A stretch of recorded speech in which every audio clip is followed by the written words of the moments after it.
Hi everybody! 2 places and 2 days na naman ang inatendan ko. And yes, bilang judge ulit tayo today. And yes na yes for you, late upload na naman tayo as usual. Pero sa mga nag-aabang ng bagong vlog, konting hintay na lang.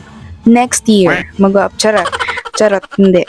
At kung makikita nyo po na puro mga nanay ang mga candidates, yes, mga nanay nga po sila dahil ang title po ng kanilang event ay Gandang Nanay 2025 by Puloni Sara Elementary School. So kung mapapansin nyo na puro mga nanay nga kasi ito yung, alam nyo yung usual event sa school, mga SPTA, mga ganon. So sila po yung nagpa-event dito at maraming salamat po dahil pinaunlakan niyo po ako at ininbitahan niyo po ako bilang judge dito sa event na ito. Maraming salamat po. Especially to Ma'am Irene at sa mabait na principal, Ma'am Janet, for inviting me to your event. And to Ma'am Karen na nag-send ng invitation.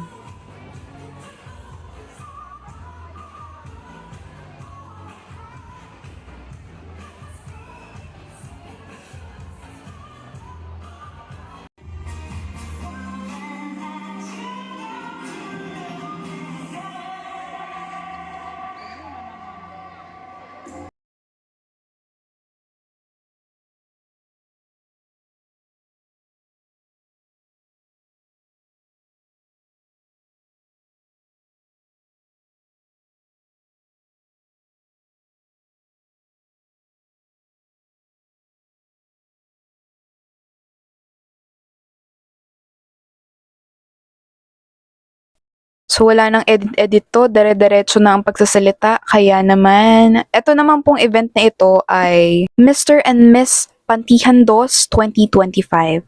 So ito naman kung kanina ay mga nanay, ito naman po ay mga bata. Bale mga K to 6 sila. Kaya pinasasalamatan ko po si Kuya Ryan sa pag-imbita po dito sa event na ito and also as part of Board of the Judges. And thank you din po kay Tata Boy and Nana Dory sa walang sawang paghatid sundo po sa amin. Lalo na po kay Lolo Ama and Lolo Nanay sa walang sawang pagsuporta po sa akin. Talagang kahit magja-judge lang ako ay talagang supportive po sila.